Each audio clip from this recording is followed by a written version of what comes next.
Hello everybody, this is the Empirical Audiophile, and today I wanted to talk about, there seems to be a lot of, what can I say, news or a lot of reviews starting to come up about TAD speakers costing with stands $32,000, $35,000, and you'll see people advocating that these speakers are worth every penny of it.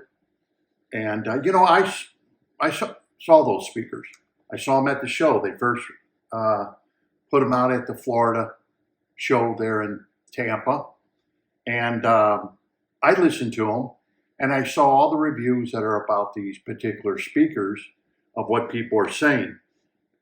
And the reviews, they're good. Let me put it this way.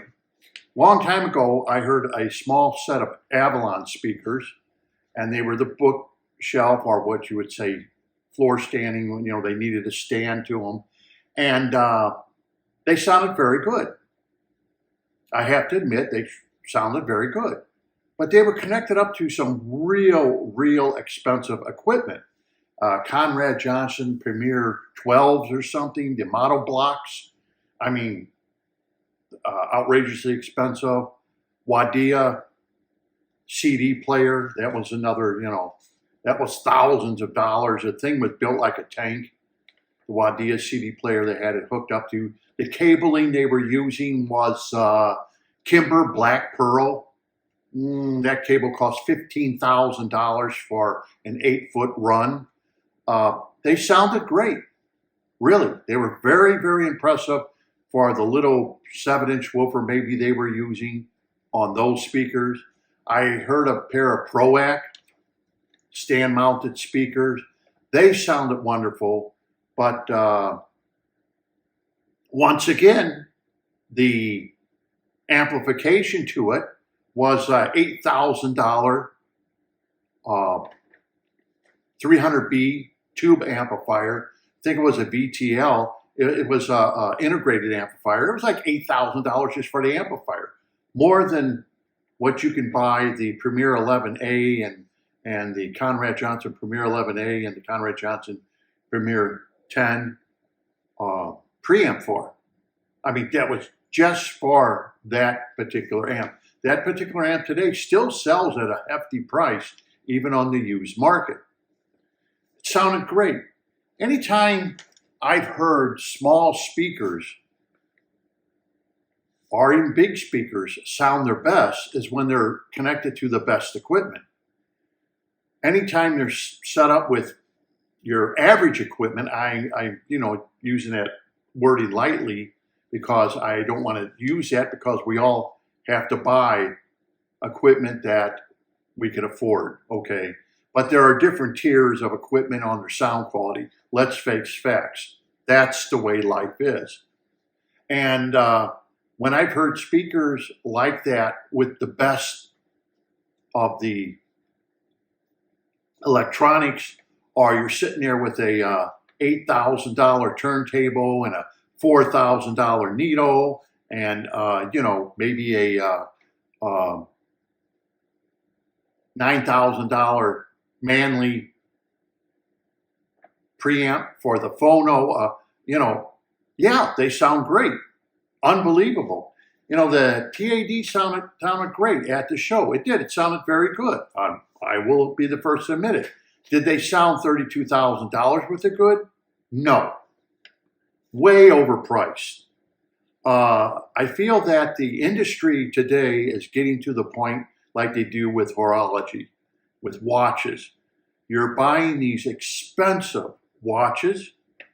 I worked metallurgy. I worked in that field, so I know what things really cost, how much it costs to have metal, to use metal. I know everything about that, and basically when it comes to watches, they're way overpriced because they have a way of machining everything to keep the price down. They just overcharge because they can.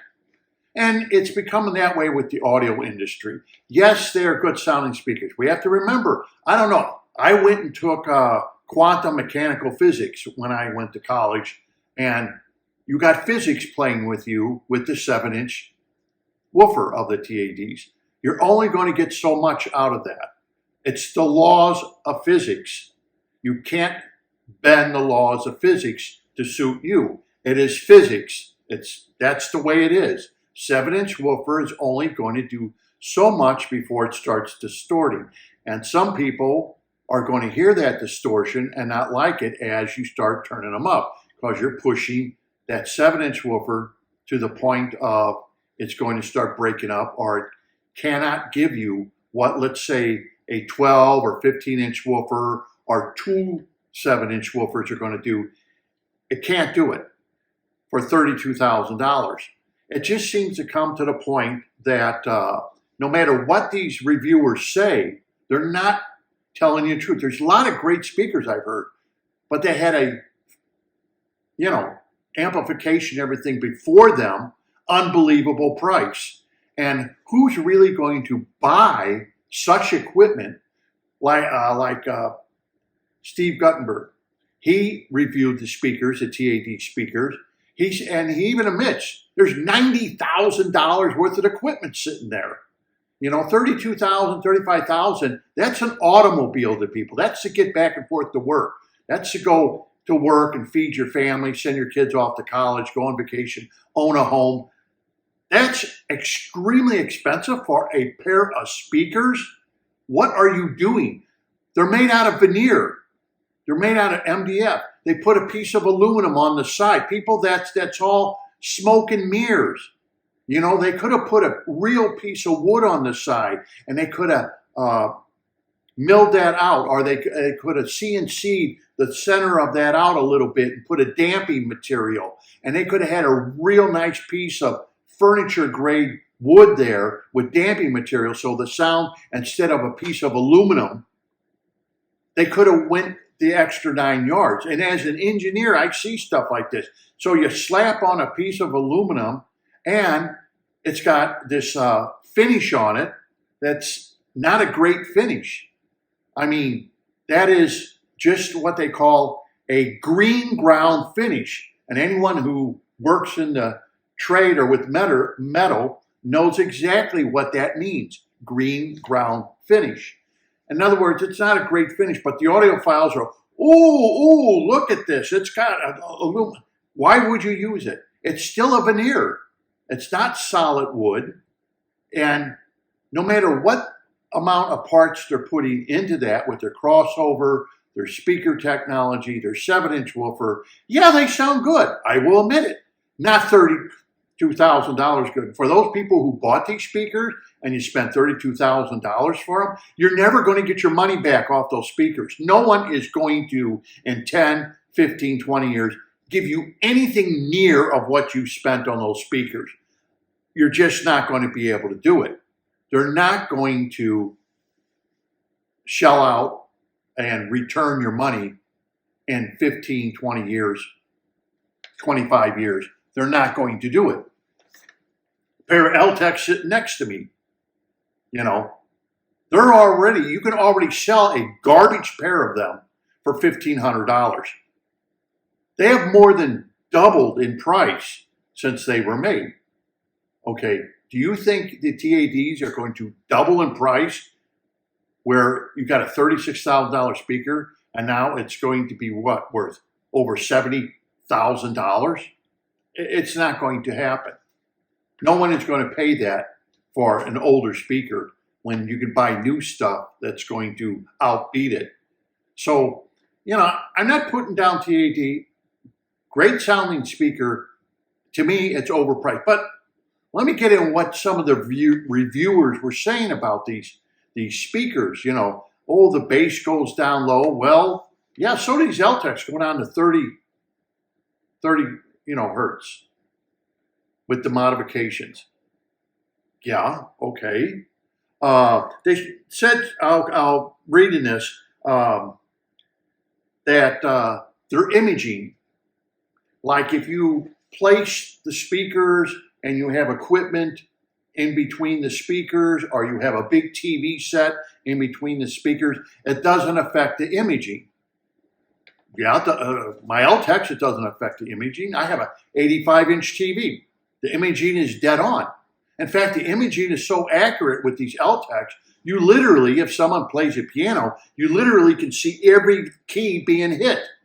It's that accurate, that tight, and I didn't pay $32,000 is what I'm trying to say.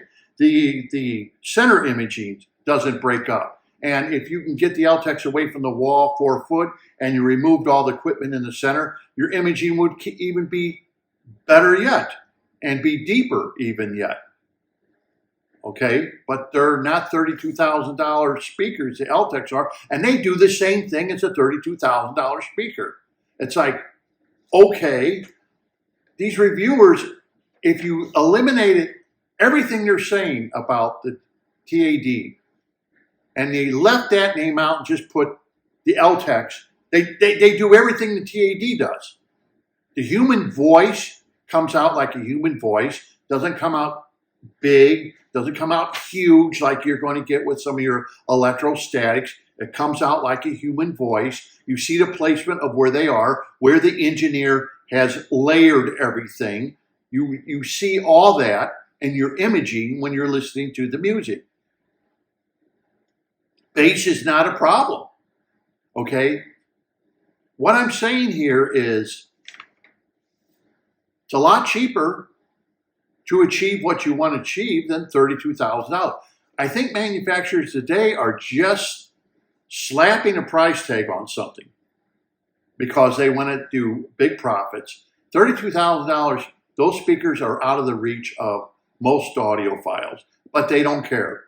They only want to go with the guy who's making, $150,000, $200,000 a year plus income to afford such a speaker like that. Because you got the wife acceptance factor. No wife is going to approve a $32,000, $35,000 speaker for you to walk into the house with. It's just not going to happen unless you're making a lot of money. You have a big income.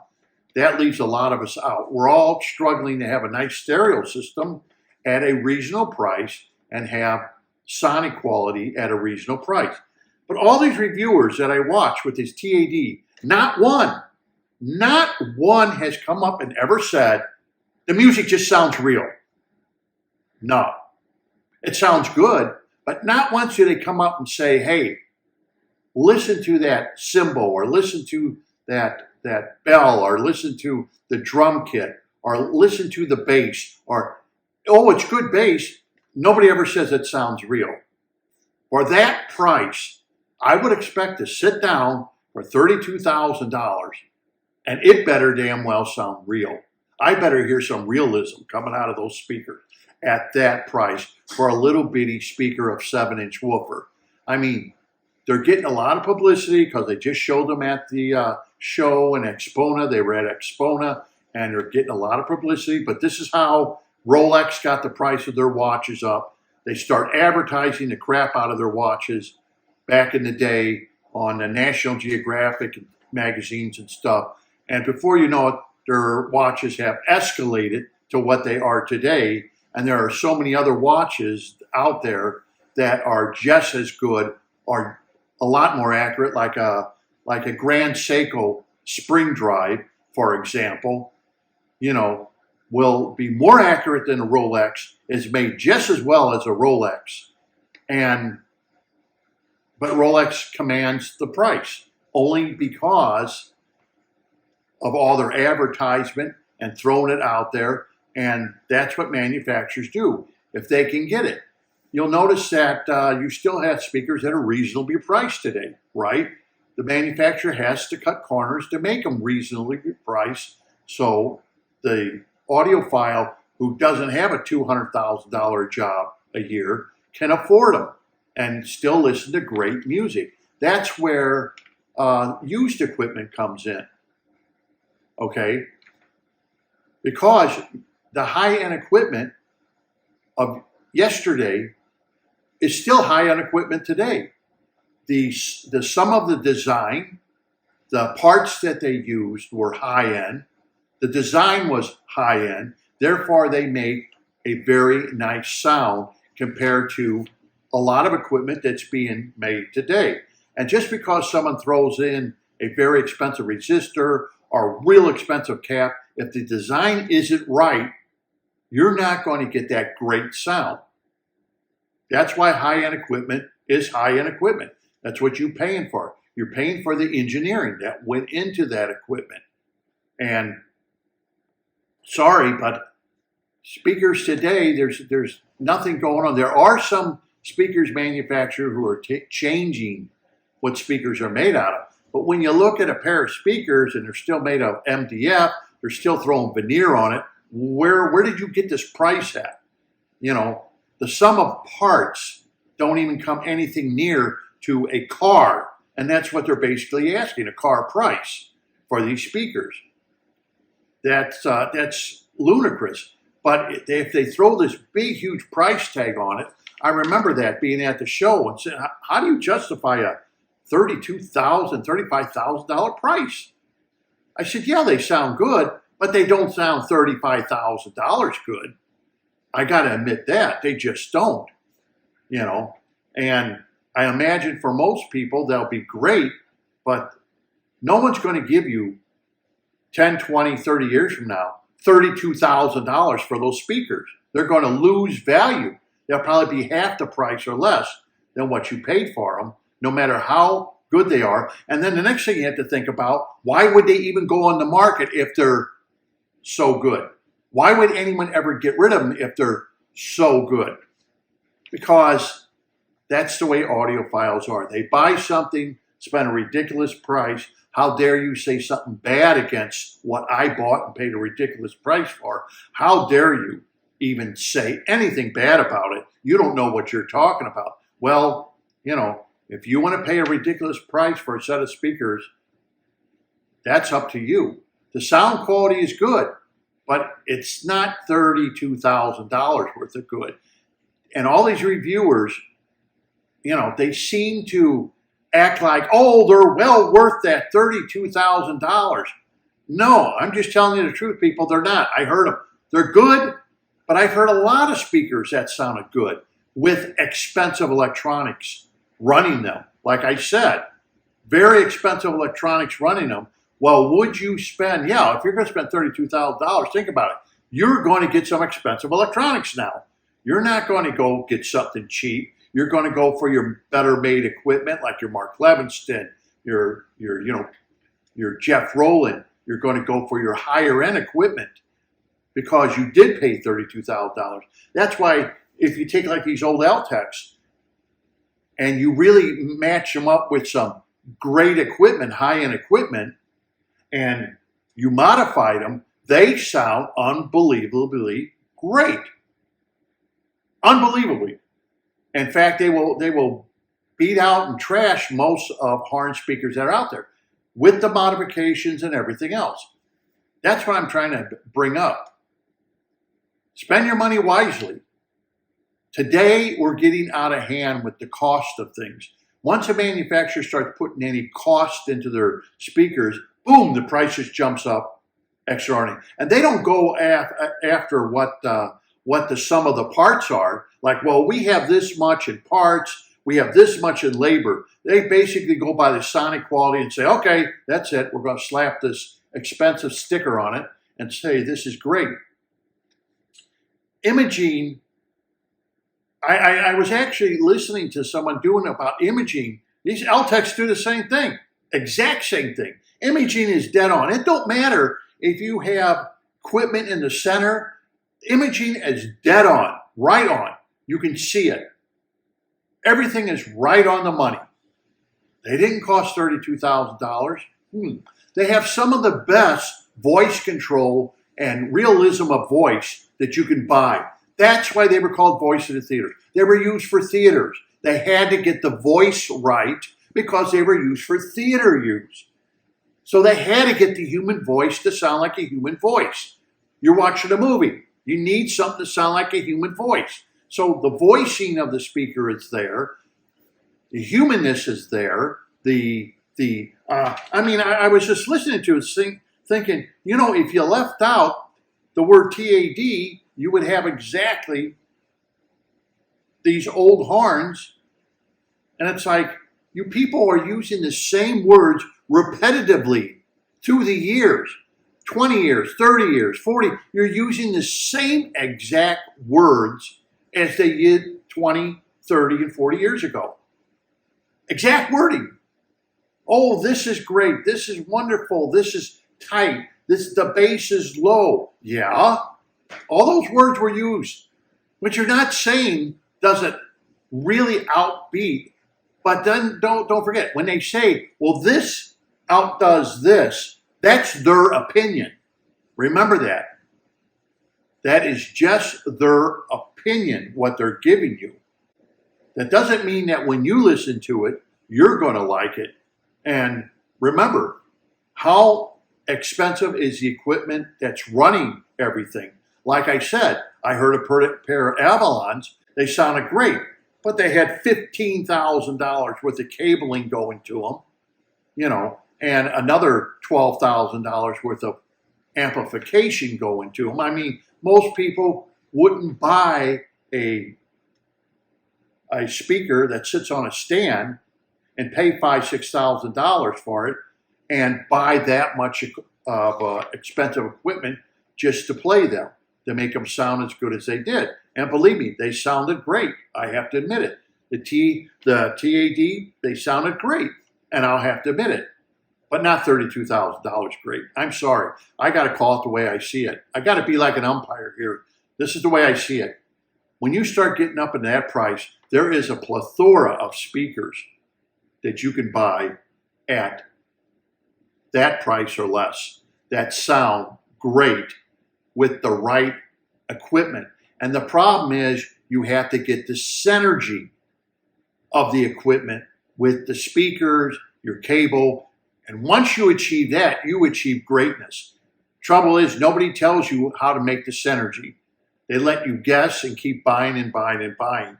And then you're going to guess when you finally get the synergy what suits you. Because they don't want to, you know, cut their own throats. They don't want to tell you, oh, it sounds best with this cabling and this amplifier and this streaming device or this CD player or this turn. They don't want to tell you that. They don't want to tell you that. They want you to keep guessing because that's how you keep buying equipment. So this is the Empirical Audiophile. If it sounds like I kind of watching these TAD videos and thinking to myself, you know, none of them say, you know, they're just overpriced.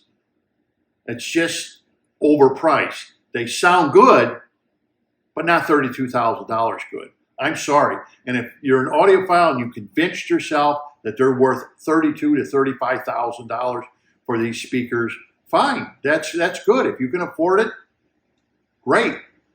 But I could tell you lots of speakers that are lower than that in price, and they sound great with the right equipment playing them.